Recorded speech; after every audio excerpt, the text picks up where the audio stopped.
Llevan asesinados 9.700 personas en Gaza. De todas ellas, 4.000 eran menores. La masacre continúa y España sigue sin romper relaciones diplomáticas. Este ministro israelí propone lanzar una bomba atómica sobre Gaza. Para entender un poco mejor lo que está pasando en Gaza, vamos a escuchar al humorista egipcio Bassem Youssef. What is the logic of Israel carpet bombing Gaza? I mean, if there's a logic, if this will make Israel safe, I want to hear the logic. So if they continue bombing, what are they hoping to achieve? Well, I think we know what their stated aim is, to eradicate and wipe out Hamas. They believe Hamas are living predominantly in northern Gaza. They also are aware they're living amongst civilians. So it's an incredibly difficult thing. So if I can understand this correctly, basically Israel is doing this to pressure the Palestinian community in Gaza to turn against Hamas. Is that right? I'm sure that's part of it, yes. So this is exactly what terrorist organizations do, because terrorist organizations will have no chance beating a whole nation in battle. So they terrorize and they kill the civilians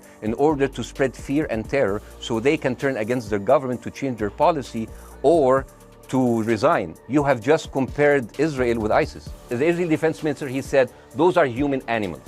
And the thing is, Ben Shapiro should know better, because, you know, long before the Holocaust, before Jewish people were thrown in the gas chambers, the Nazi propaganda called them rats.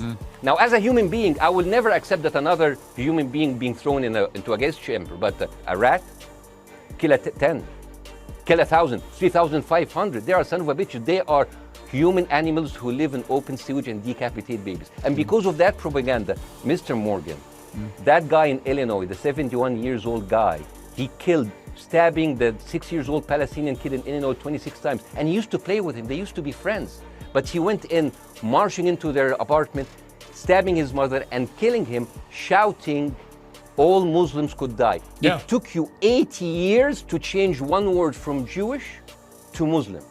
And then you transferred your guilt to us. I really applaud Israel for doing one thing that no military force in the world does. Israel is the only military force in the world that warns civilians before bombing them. I mean, how fucking cute. That is so nice of them.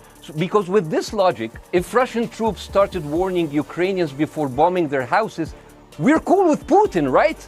I mean, okay, Habibi, you have warned them, go invade, it's fine, you have done your job. Israel always victimizes itself, and I have never seen a victim putting their oppressor under siege and bombing them 24/7. Israel wants you to believe that they are the victim. Dealing with Israel is so difficult. It's like being in a relationship with a narcissistic psychopath. He fucks you up, and then he makes you think it's your fault. All right, you look at Israel as Superman, but they're really homeland. I think that in 3 weeks, Israel morally corrupted the West like no other. I think the West will have a lot of time to recover, because for years, the West has been telling us, oh, look, we're liberal. We're all about human rights. All are equal. Adopt our values. And then suddenly, we don't want to even tell Israel to stop. McDonald's are giving free meals to the Israeli, because like nothing will make you feel better after killing a bunch of Palestinian kids than a happy meal. Terrorism is a virus. Yes. It's a virus. I agree. If a patient with a flu came to you and you're a doctor, how can you treat that patient? You give them nutrition, fluids, and rest.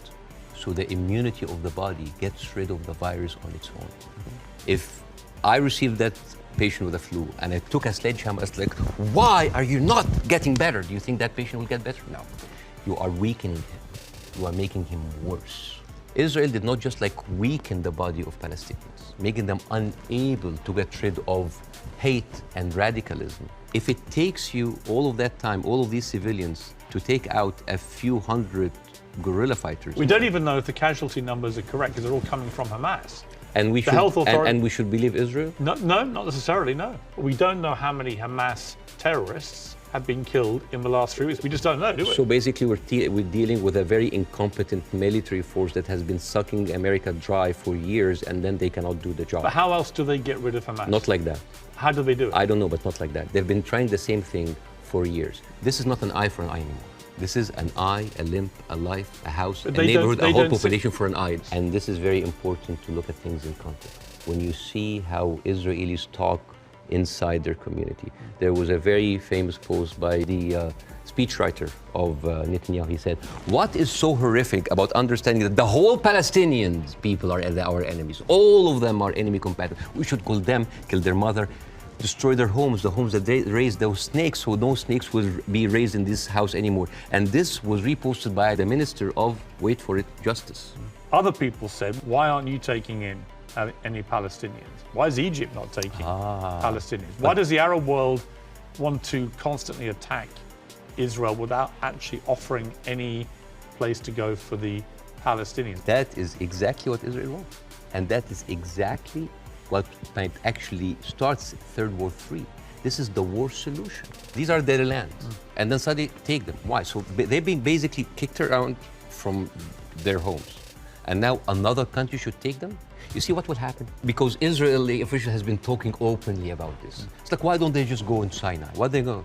You know what would happen? Those people are going to be pushed in Sinai. And with any population, 2 million people, they are living in refugee camp. What do you think will happen? Unrest, chaos. And then after a few years, the Western media will come with their cameras like, oh, look at those Arabs. Oh, they're killing each other. Oh, Israel is good that they got rid of them. And then they will go to the West Bank. And so those 3.5 million people push into Jordan. The whole idea, why does Jordan take them? Why does Egypt take them? The same question. Europe has 44 countries. Why don't they take Israel? America has 50 states. Why don't they give them Florida? I mean, we seem to complain about Florida the whole time. Why don't they just like give Israel? The whole idea was like, oh, you're Arabs, you're all the same. No, no, no. La única ministra del gobierno español que está hablando alto y claro sobre la posición que debe tener el gobierno en torno a la cuestión palestina es Ione Belarra, que ha dicho lo siguiente. Estoy leyendo la autobiografía de Federica Montseny, os la recomiendo mucho. ¿Y cuánto se parece el peregrinaje de Federica Montseny con sus 2 niños pequeños, su suegra, su padre anciano, bajo los bombardeos de los nazis en Francia, a lo que estamos viendo en Palestina hoy? ¿Cuánto se parece, compañeros y compañeras? Todos los pueblos del mundo que sufren son nuestros pueblos, compañeros y compañeras. Tenemos que ponernos del lado de los derechos humanos. Tenemos que ponernos del lado de la democracia, porque si no, hoy se lo están haciendo a ellos, pero mañana se lo pueden hacer a cualquiera. Tengamos memoria, ya pasó.